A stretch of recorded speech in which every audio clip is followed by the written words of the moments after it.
The conference room felt like it was closing in on me as I stood before the board of directors, my carefully prepared presentation glowing on the screen behind me. For 3 years, I had poured my soul into this company, sacrificing weekends, holidays, and countless evenings to prove my worth. Today was supposed to be my vindication, the moment I would finally be promoted to senior partner. But as the chairman cleared his throat and avoided my eyes, I felt the ground shift beneath my feet. Before the story begins, please leave us a comment telling us which state or city you are watching from. Do not forget to like and subscribe so this channel can grow and bring you more exciting stories. That morning had started like so many others in my life with him. I woke at 5:30 to the sound of rain pattering against the bedroom window of our downtown apartment. The gray light filtering through the curtains cast shadows across the room we had shared for the past 4 years. He was still asleep, his breathing deep and even, one arm flung across my side of the bed, as if even in sleep he needed to claim ownership of my space. I slipped out from under his grasp as quietly as possible. Over the years, I had learned to move like a ghost in the early morning hours, careful not to disturb him. He needed his rest, he always said. His work at the investment firm was demanding, stressful, important. My work, by contrast, was something he tolerated with bemused patience, like a parent indulging a child's hobby that would eventually be outgrown. I padded into the kitchen and started the coffee maker, the same expensive Italian machine he had insisted we buy, even though I had argued it was unnecessarily extravagant. But that was his way. He liked the finer things, and he liked everyone to know he could afford them. The dark roast beans he preferred filled the apartment with their rich aroma as I prepared his breakfast: 2 eggs over easy, wheat toast, lightly buttered, fresh orange, juice, and his coffee served at exactly 170 degrees, not too hot to drink immediately, but hot enough to stay warm through his morning routine. I had perfected this ritual over 4 years, learning his preferences through trial and error and the subtle corrections he offered whenever I got something wrong. While the eggs cooked, I reviewed my presentation notes one final time.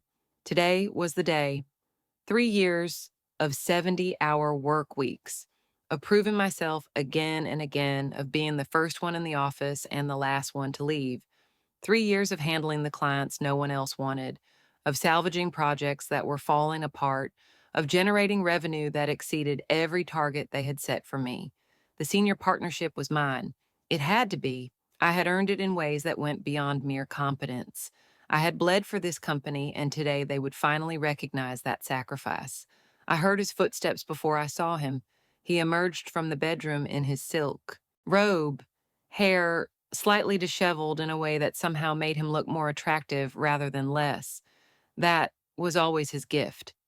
Everything seemed to work in his favor, even the things that should have been flaws. He could roll out of bed looking like he had just stepped off a magazine cover, while I had to spend 40 minutes with makeup and a flat iron just to look presentable. "Good morning, beautiful," he said, his voice still rough with sleep. He came up behind me and wrapped his arms around my waist, pressing a kiss to my neck.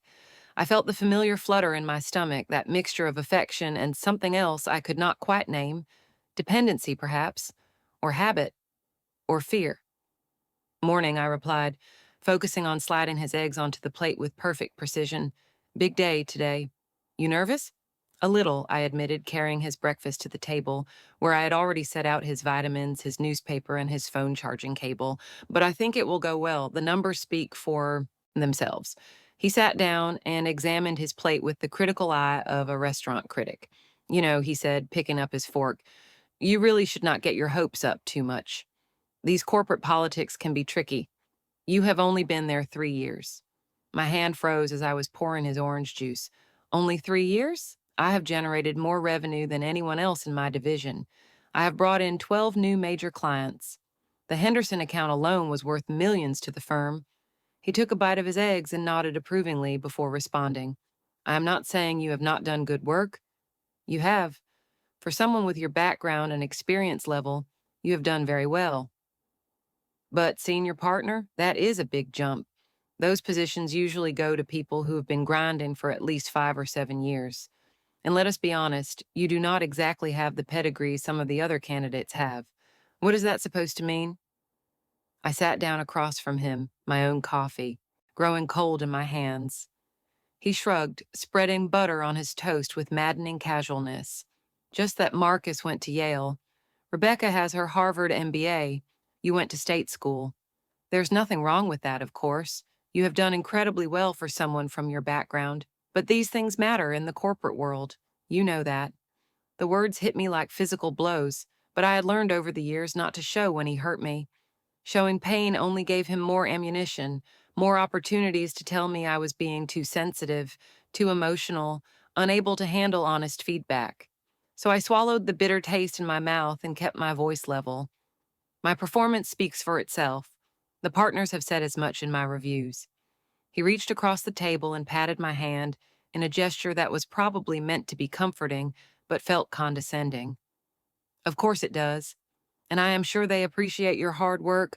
I just do not want you to be devastated if this does not go your way today. You have a tendency to build things up in your mind and then fall apart when reality does not match your expectations. Remember when you thought you were going to get that promotion 2 years ago? I remembered. I had been passed over for a man with half my experience and a quarter of my results. When I had come home devastated, he had held me while I cried and told me that maybe it was a sign I should focus more on our relationship, on building a home, on the things that really mattered. Maybe we could start thinking about getting married, having kids. You would make such a wonderful mother, he had said, and you would not have to deal with all this corporate stress anymore. I had let him comfort me that night, but the next morning I had gone back to the office with renewed determination.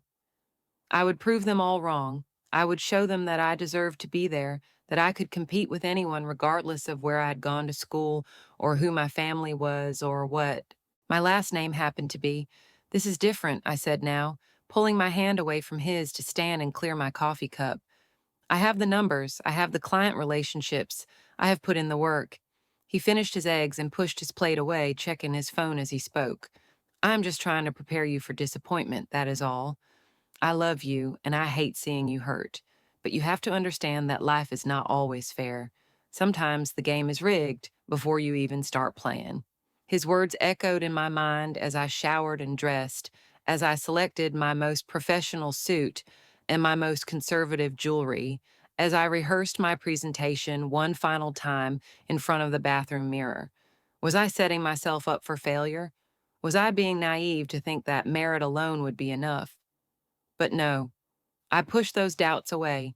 I had earned this, I deserved this, and today I would prove it. He drove me to work in his luxury sedan, the car he had bought with his latest bonus.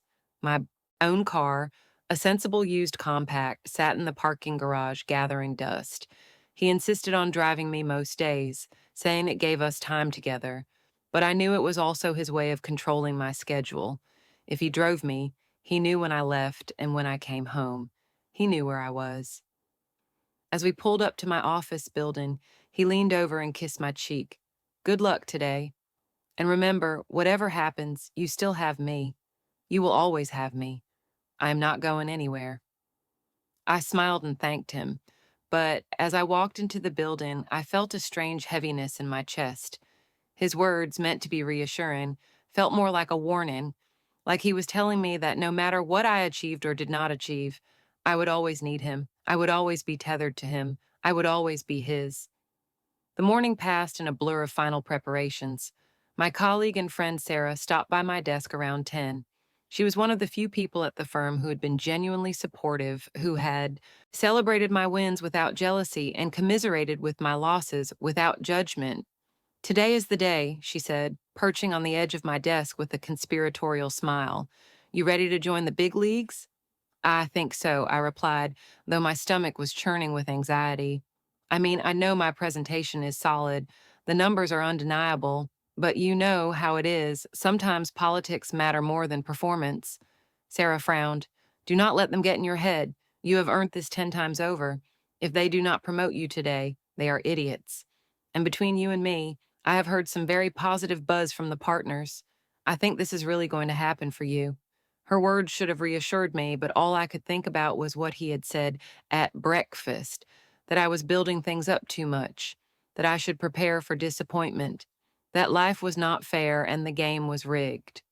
What if he was right?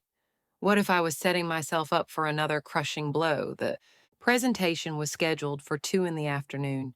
By noon, I could barely eat the salad I had brought from home. My hands were shaken slightly as I reviewed my notes for the 100th time. I had every fact memorized, every statistic committed to memory, every potential question anticipated with a prepared answer. I was ready. I had to be ready. At 1:45, I gathered my materials and made my way to the conference room on the executive floor. The mahogany table could seat 20 people, and today it was filled with the partners and senior executives who would determine my future. I recognized every face. These were people I had worked with, impressed, delivered results for. They knew what I was capable of, they had to. I set up my presentation and took my position at the head of the table. The chairman, a silver-haired man in his early 60s who had founded the firm 30 years ago, gave me an encouraging nod. We are all looking forward to hearing what you have to say. Take your time. I launched into my presentation with confidence. I walked them through my 3 years at the firm, highlighting the major accounts I had secured, the revenue I had generated, the relationships I had built. I showed them graphs and charts demonstrating my impact on the company's bottom line. I outlined my vision for the future, the strategies I wanted to implement as a senior partner, the ways I could help the firm grow and evolve. I detailed every client interaction, every negotiation I had navigated successfully, every crisis I had averted. The Henderson account had been my crowning achievement. They were a multinational corporation looking to restructure their entire portfolio, and every firm in the city had been competing for their business. I had spent 6 months building a relationship with their CFO, understanding their needs, crafting a proposal that addressed not just their immediate concerns, but their long-term strategic goals. When they chose our firm, the partners had celebrated for a week. The commission alone had funded the office renovation and 2 new hires. I walked the room through the strategies I had used, the innovative approaches I had pioneered, the way I had leveraged relationships to create opportunities where none had existed before.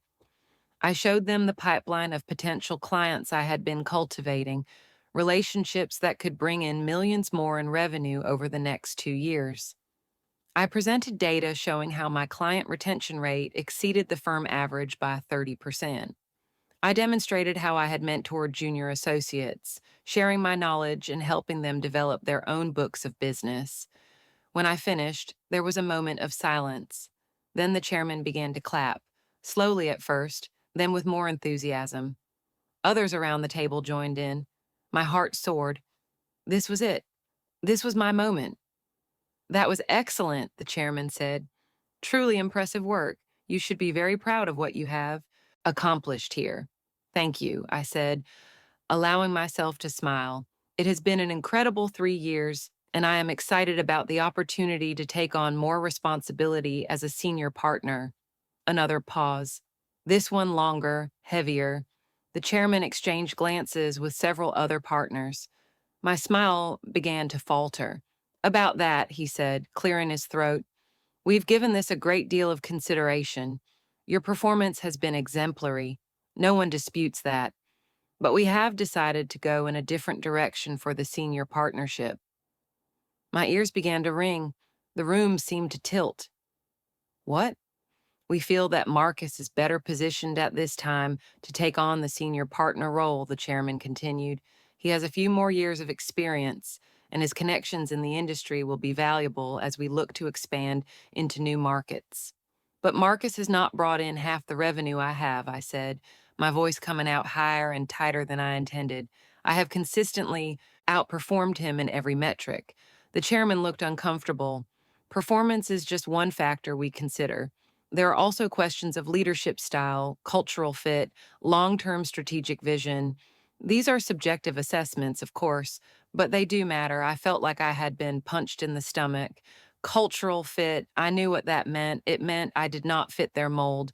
I did not go to the right schools. I did not come from the right family. I did not have the right connections. No matter how hard I worked or how much I achieved, It would never be enough because I was not one of them.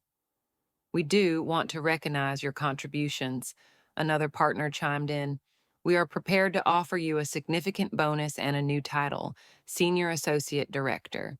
It comes with a raise and additional benefits. It is not the partnership, but it is a clear sign that we value your work and see you as an important part of this firm's future. I stood there, my presentation materials clutched in my shaking hands, and felt something crack inside me. This was not just disappointment. This was not just another setback. This was the moment I realized that no matter what I did, it would never be enough. The game was rigged, just as he had said. But unlike him, who seemed to accept this as the natural order of things, I felt a surge of anger so powerful it took my breath away. I appreciate the offer, I said, carefully, my voice deadly calm, but I need some time to consider it. Of course, the chairman said, relief evident in his expression. Take all the time you need. We understand this is not the outcome you were hoping for. I gathered my things and walked out of that conference room with my head held high, even though inside I was screaming. I made it to my office, closed the door, and sat down at my desk. My hands were still shaking. My vision was blurred with tears I refused to let fall. Not here, not where people could see. My phone buzzed with a text from him. How did it go? I stared at the message for a long moment. I could picture his face when I told him. That mixture of sympathy and satisfaction. The way he would hold me and tell me he had tried to warn me. The way he would suggest again that maybe it was time to think about other priorities. Marriage, children, a life built around supporting his career instead of fighting for my own. And suddenly, with crystalline clarity, I knew what I had to do. I knew what I had been avoiding, knowing for months, maybe years. This was not just about the job. This was about everything. This was about the life I had been living, the person I had been allowing myself to become. I had been so focused on proving myself at work that I had not noticed how much I had shrunk in every other area of my life, how much space he had taken up, how much of myself I had given away, piece by piece, until there was almost nothing left of the person I used to be. I texted back, "Can you pick me up early? We need to talk." The response came immediately. "Of course, bad news. I will be there in 20 minutes." I used those 20 minutes to clear out my desk. I packed up the personal items I had brought to make this space feel like mine. The framed photo of my parents, the small plant Sarah had given me, the awards and commendations I had received over the past 3 years. I left behind the company laptop, the access badge, the stack of business cards with my old title. When he pulled up outside, I was waiting on the sidewalk with my box of belongings. His face fell when he saw it. "Oh no. They did not promote you?" "Worse," I said, climbing into the passenger seat. "They promoted Marcus instead. But that is not why I asked you to pick me up early." He pulled into traffic, and I could see him trying to decide how to respond. "I am so sorry. I know how much you wanted this, but maybe it is for the best. Maybe this is the universe telling you something." "Maybe it is," I agreed. "Just not what you think." We drove in silence for several minutes. I watched the city pass by outside my window, the buildings and streets I had navigated for years, and felt like I was seeing them for the first time. Everything looked different now. Everything felt different. When we got back to the apartment, I carried my box inside and set it on the kitchen counter. He hovered nearby, clearly uncertain about my mood. "Do you want to talk about it?" "Not really, but I do want to talk about us." His expression shifted from concern to wariness. "Okay, what about us? I'm leaving." The words came out more easily than I expected. For a moment, he just stared at me, clearly certain he had misheard. "What?" "I am leaving you. I'm moving out." "This is over." He laughed, actually laughed, as if I had made a joke in poor taste. "You are upset. You have had a bad day. I understand. But let us not make any rash decisions here." "This is not rash," I said calmly. "I have been thinking about it for a long time. Today just made it clear that I have been lying to myself about a lot of things. This relationship is one of them." Now his expression hardened. "Where is this coming from? I have been nothing but supportive of you. I warned you not to get your hopes up. about this promotion, and I was right. I was trying to protect you from disappointment. You were trying to keep me small, I corrected him. You have been trying to keep me small since the day we met. Every time I've wanted to reach for something, you have told me to lower my expectations. Every time I have achieved something, you have found a way to diminish it. You have spent 4 years convincing me that I should be grateful for your love because no one else would put up with my ambition, my drive, my refusal to just settle into the role you want me to play. That is not true. That is not fair. Is it not? I am not an idiot. I see how you operate. You like having a successful girlfriend because it makes you look good, but not too successful, because then I might not need you anymore. You like that I make good money because it contributes to the lifestyle you want, but you make sure I know that your income is more important, your career is more demanding, your work is more valuable. You have spent 4 years training me to ask for less, expect less, be less. And today, when I finally realized I will never be enough for the people at that firm, I also realized I have been accepting the same treatment from you. This is insane. You are having some kind of breakdown. I am having a breakthrough, I corrected him. And I am done. I am done making myself smaller to make you feel bigger. I am done apologizing for wanting more. I am done living in this half life where I sacrifice everything that matters to me just to avoid being alone. He stared at me for a long moment, and I watched his expression cycle through disbelief, anger, and finally settle on something calculating. Fine, he said coldly. If that is how you feel, then leave. Go wherever you desire, see what the world is like without me. But I promise you, within a month, you will come crawling back, begging me to take you back. You will realize that what we had was good, that I was good to you, and that you threw it all away because you were upset about not getting a promotion. And when you do come back, and you will, you are going to apologize. You are going to apologize for this tantrum, for these accusations, for throwing away 4 years over nothing. His confidence was staggering. His certainty that I would fail without him, that I would realize my mistake and come back broken and repentant. And looking at him, really seeing him clearly for the first time in years, I felt nothing. Not anger, not pain, not even satisfaction, just a profound sense of relief. Okay, I said simply, I guess we'll see. I turned and walked into our bedroom, pulled out the suitcases from the closet, and began to pack. He followed me to the bedroom doorway, watching as I packed with sharp, efficient movements. You are really doing this. You are really that impulsive. This is not impulsive. This is overdue. But you do not understand. You need me. You do not have anyone else. Your parents live 3 states away. You do not have many friends because you're always working. Where are you even going to go? I will figure it out. You always do this. You always think you can handle everything on your own, and then you fall apart, and I have to pick up the pieces. Do you remember when you got food poisoning last year? Who took care of you? Who made sure you had everything you needed? I did because I care about you, because I love you. And this is how you repay me? By walking out the first time things get tough? His words were designed to make me doubt myself, to make me feel guilty, to make me stay. A year ago, they would have worked. 6 months ago, they might have worked. But today, they bounced off me like pebbles against armor. I kept packing. As I folded clothes and gathered toiletries, my mind drifted back through the 4 years we'd spent together. I remembered our first date, how charming he had been, how attentive. He had asked me about my work, my dreams, my ambitions. He had seemed genuinely interested in who I was and what I wanted from life. I should have paid more attention to what happened after that first date. How gradually, almost imperceptibly, his interest in my career shifted from supportive to patronizing. How my achievements became things he would mention at parties to show what a modern, supportive partner he was, but in private, he would find ways to diminish them.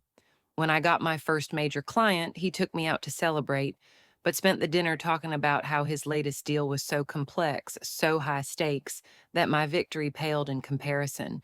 When I worked late nights to close a difficult negotiation, he would sigh dramatically and complain that I was never home, that I was choosing my career over him, that maybe I should think about what really mattered in life. And I had believed him. I had internalized his messages. I had started to feel guilty for my ambition, apologetic for my drive. I had begun to make myself smaller, to celebrate my victories less loudly, to apologize for the time my work required.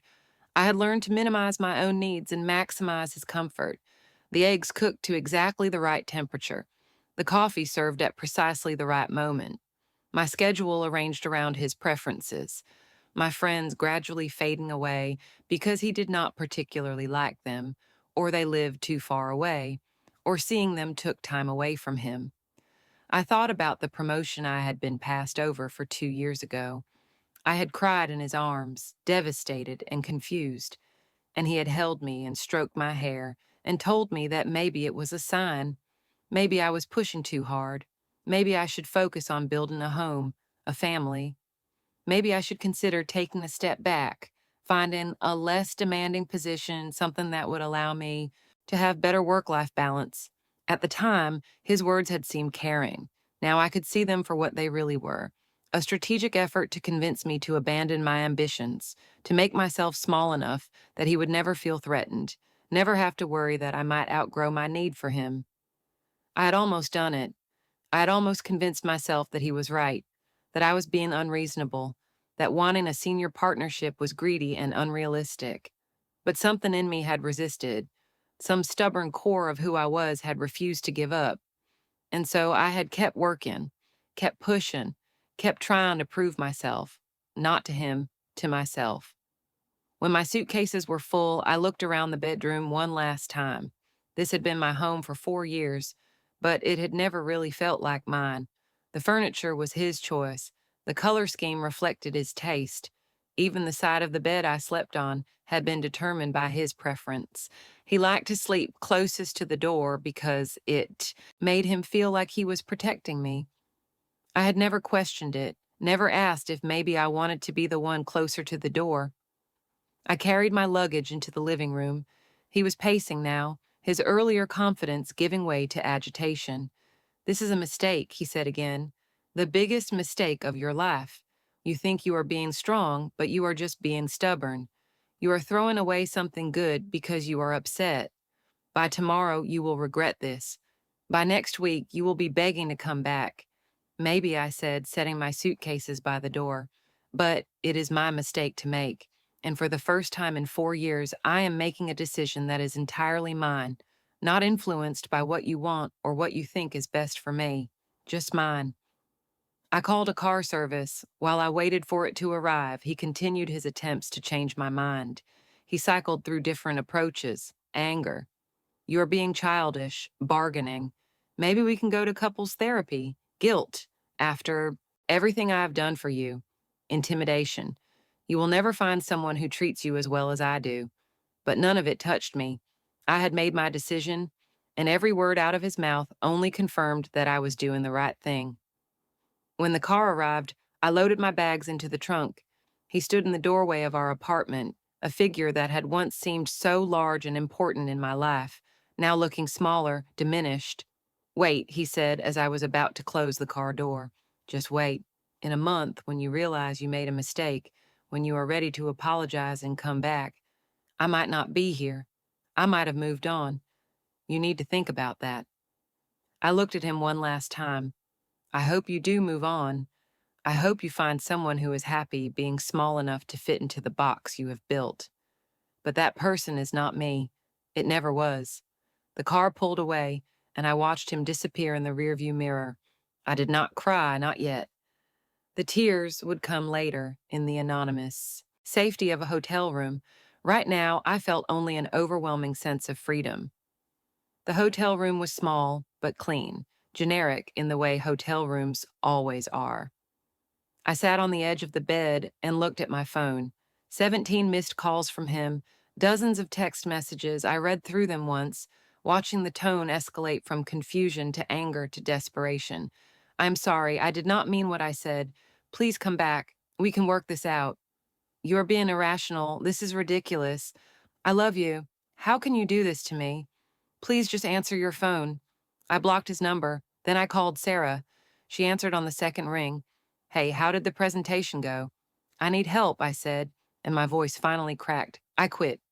Well, I did not officially quit, but I am going to. And I left him. I am at a hotel and I do not know what to do next. There was a brief pause, and then Sarah's voice came back, fierce and sure. Text me the address. I'm coming over right now. Do not move. Do not make any decisions. Just order some food and wait for me. She arrived 40 minutes later with a bottle of wine, a pizza, and a fierce hug that finally broke through my composure. I cried in her arms, great heaving sobs that felt like they were tearing me apart from the inside. But mixed with the grief and fear and uncertainty was something else: relief, liberation, the sense that I had finally chosen myself. We ate pizza on the hotel bed, and I told her everything. Not just what had happened today, but everything that had been building for months, for years. The small comments that eroded my confidence, the subtle ways he had isolated me from my friends and made me doubt my own judgment, the constant message that I should be grateful for his love because no one else would put up with me. Sarah listened with growing anger. I knew something was wrong, she said. I knew there was a reason you were always canceling plans, always too busy or too tired. But I thought it was just the job. I did not realize he was doing this to you. I did not realize it either, I admitted. Or maybe I did, and I just did not want to see it. It is easier to make excuses, to tell yourself it is normal, that all relationships have issues. But today, when they passed me over for that promotion, when they told me I did not have the right cultural fit, something just clicked. I saw so clearly how I had been accepting the same treatment from him, how I had let him convince me that I was not enough, that I should be grateful, that I should lower my expectations. And I was done. We talked for hours that night. Sarah told me about a boutique consulting firm that had been trying to recruit her. They were smaller than my old firm, but they had a reputation for being meritocratic, for valuing results over connections. She offered to make an introduction. She also offered me her spare bedroom for as long as I needed it.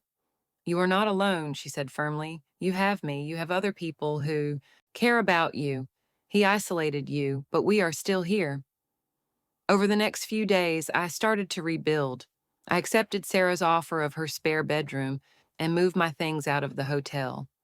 I reached out to friends I had neglected, and they welcomed me back without judgment. I scheduled an interview at the firm Sarah had mentioned, and slowly, painfully, I began to process what had happened. The grief was real and overwhelming at times. I grieved not for him exactly, but for the 4 years I had lost, for the person I might have been if I had not spent so much energy trying to be small enough for him, for the relationships I had neglected and the opportunities I might have missed because I was too busy catering to his needs. But mixed with the grief was a growing sense of possibility. For the first time in years, my life was entirely my own. My choices were my own. My future was my own to shape. The interview at the boutique firm went better than I could have hoped. They were impressed by my track record, my client relationships, my strategic thinking. They offered me a position with a better title and better compensation than I had been making before. More importantly, they offered me something I had been starving for: respect, recognition, the sense that my work mattered and that I mattered. I accepted immediately. My first week at the new firm felt like coming up for air after being underwater for too long. The pace was intense, but in an exhilarating way. I was challenged, stretched, pushed to think bigger and bolder. And when I delivered results, which I did quickly, I was recognized for it. No qualifications, no subtle diminishment, just straightforward acknowledgement of my contributions. I started looking for my own apartment, something that would be entirely mine. I found a small one-bedroom in a neighborhood I had always loved. It had hardwood floors and big windows that let in floods of natural light. It was not as large or as upscale as the apartment I had shared with him, but it was perfect. It was mine. I furnished it slowly, carefully, choosing pieces that reflected my taste. I hung art that made me happy. I bought plants and books and throw pillows in colors I loved. Every choice was mine, and every choice felt like an act of reclaiming myself. He tried to reach out, of course. When the blocked calls and texts did not work, he sent emails. Long, rambling messages that alternated between apologizing and blaming me, between begging me to come back and insulting me for leaving. I deserve better than this. I opened my home to you. I supported your career even when it meant sacrificing my own needs. And this is how you repay me? By abandoning me over one bad day at work. You're being selfish and childish. When you realize what you have thrown away, when you come crawling back, I might not be waiting. I forwarded them to a folder without responding. Sarah suggested I might want to consider a restraining order if he escalated, but for now, I just wanted him to fade into my rearview mirror. One evening, about 6 weeks after I had left, he showed up at my new office building. Security called up to warn me, and I went down to the lobby to face him. He looked rough, unshaven, disheveled, lacking the polished appearance he had always prided himself on. I need to talk to you, he said. Please, just give me 5 minutes. I have nothing to say to you, I replied calmly. We are done. That was decided weeks ago. You're making a huge mistake. We are good together. We are great together. I was there for you when no one else was. I took care of you. I loved you. You loved the idea of me, I corrected him. You loved having a girlfriend who was successful enough to make you look good, but insecure enough to always need you. You loved being the center of my world.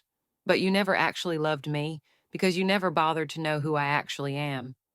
Security was approaching, alerted by my body language. I need you to leave, I said, and I need you to stop contacting me. If you show up here again, I will get a restraining order. He stared at me with something like shock. This is not you. You are not this cold. I am not cold, I said. I am just done. There is a difference. He was escorted out, and I went back to my office. My hands were shaking slightly, but my resolve was firm. That brief encounter had confirmed what I already knew. Leaving had been the right choice, the only choice. 3 months after I left, I got my first promotion at the new firm. It was not a senior partnership, not yet, but it was a clear recognition of my value and my potential. The managing partner called me into her office to give me the news personally. You've been an incredible addition to our team, she said. Your work speaks for itself, but what really impresses me is your leadership. The way you mentor junior consultants, the way you collaborate across departments, the way you think strategically about our clients' needs. You are exactly the kind of person we want leading this firm into the future. I cried in her office, overwhelmed by the simple act of being seen and valued for who I actually was. She handed me a tissue and smiled. I know it has been a tough year for you. Sarah mentioned you went through some personal challenges, but I want you to know that what you bring to this firm has nothing to do with where you went to school or who you know. It is about your talent, your drive, and your integrity.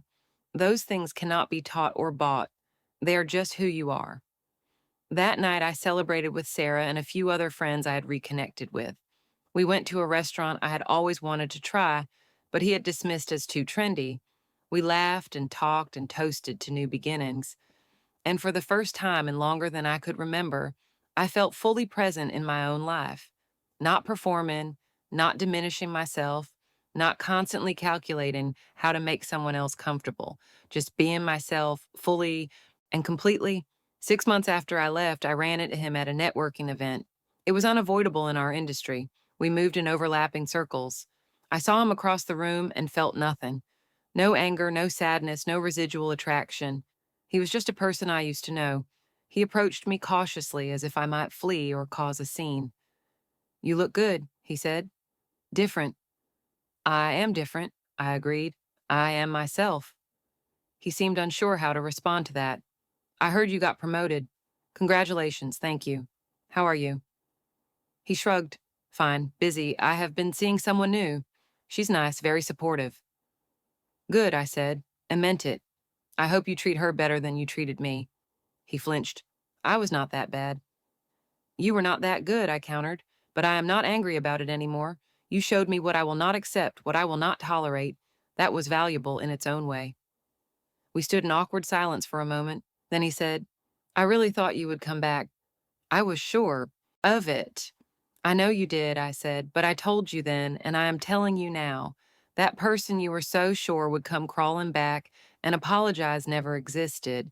She was just the version of myself I thought I needed to be to keep you, and I am glad she is gone. I walked away, back to my colleagues, back to my life, and I did not look back. A year after I left, I was made a junior partner at my firm. I was the youngest person to achieve that title in the company's history.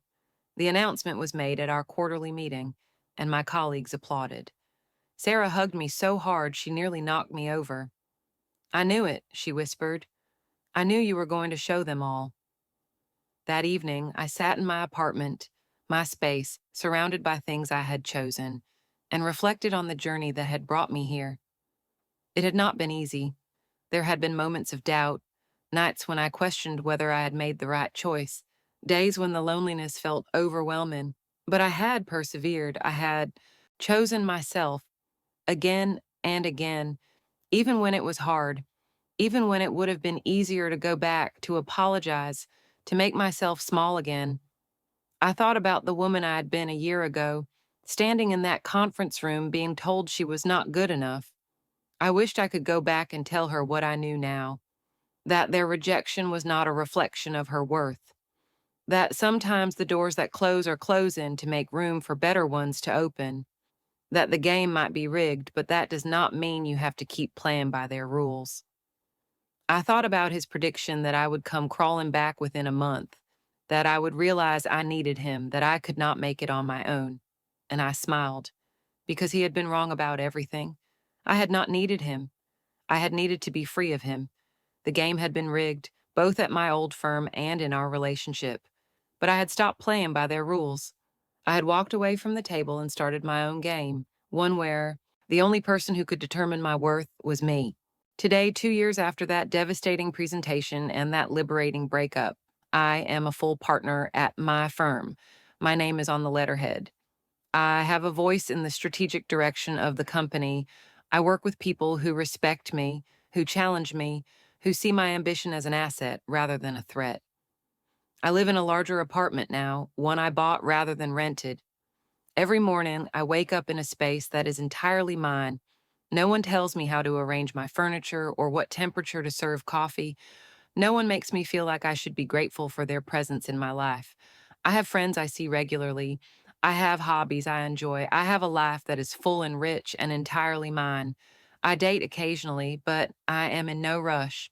I have learned to recognize the red flags I once ignored, the subtle ways someone might try to make you feel like you should be grateful for their attention, the comments that seem caring but are really designed to undermine your confidence, the isolation disguised as intimacy. I know my worth now. It is not dependent on a title or a salary or someone else's approval. It is inherent, unshakable, mine. Sometimes I still think about that morning, standing over the stove, making his eggs exactly the way he liked them, reviewing my presentation notes, trying to convince myself I was ready. I think about how small I had made myself, how much of my own power I had given away without even realizing it. And I am grateful to that woman, the one I used to be, for finally finding the courage to choose herself. The journey was not easy. There were nights I doubted my decision, mornings I woke up feeling untethered and afraid. Building a new life from the ground up is terrifying, even when the old life was suffocating you. But every challenge I faced and overcame made me stronger. Every obstacle I navigated on my own proved that I was capable of more than I had believed. The corporate world is still far from perfect. I still face bias and discrimination. I still have to work harder than some of my colleagues to get the same recognition. But now I do it on my terms, in a place that values what I bring to the table, with people who see me as an equal. My relationship with my parents has deepened. They visited last month, and my mother held my hand over dinner. I am so proud of you, she said, not for the partnership or the apartment or the success, but for having the courage to walk away from something that was slowly killing your spirit. That took more strength than Stan ever could have. And now, look at you. You are glowing. You are yourself again. She was right. I am myself again. Maybe more myself than I've ever been. The person I am now would never tolerate the treatment I accepted for 4 years. She would never make herself small to make someone else comfortable. She would never apologize for her ambition or her drive, or her refusal to settle. I mentor young women at my firm now, and I watch for the signs I once displayed: the apologizing for taking up space, the diminishing of achievements, the constant deference to male colleagues. When I see it, I pull them aside. I tell them stories, carefully edited to protect my own privacy, about women I have known who made themselves small. And I tell them they do not have to do that their ambition is not something to apologize for, that they deserve to take up space. Some of them hear me. Some of them are not ready yet. That is okay. I was not ready for a long time either, but I plant the seeds and I hope they take root. Sarah and I talk sometimes about starting our own firm, a place built on the principles we wish existed everywhere, where performance matters more than pedigree, where ambition is encouraged rather than punished, where people can be their full selves without apology. Maybe we will do it, maybe we will not. But the fact that I can even imagine it, that I can dream that big without immediately talking myself out of it, is its own kind of victory. Last week, I got an email from someone I did not know. She had somehow found my contact information and wanted to thank me. She had heard about my story, the broad strokes anyway, through professional networks. She was going through something similar: a relationship that made her feel small, a job that undervalued her. She was scared to leave, but scared to stay. "Your story gave me courage," she wrote. "Knowing that someone else walked away and not only survived but thrived, that makes me think maybe I can too." I wrote back immediately, "You can. You absolutely can. It will not be easy, and there will be moments when you doubt yourself, but you are stronger than you know, and you deserve a life where you do not have to make yourself small. I do not know if she will leave. That is her decision to make, her journey to take. But I hope she does. I hope she finds the courage to choose herself, because that is what this was always about: not revenge, not proving him wrong, not even professional success, though that has been sweet. It was about choosing myself, about deciding that I mattered, that my dreams mattered, that my life was worth living fully and loudly and on my own terms. He never got his apology.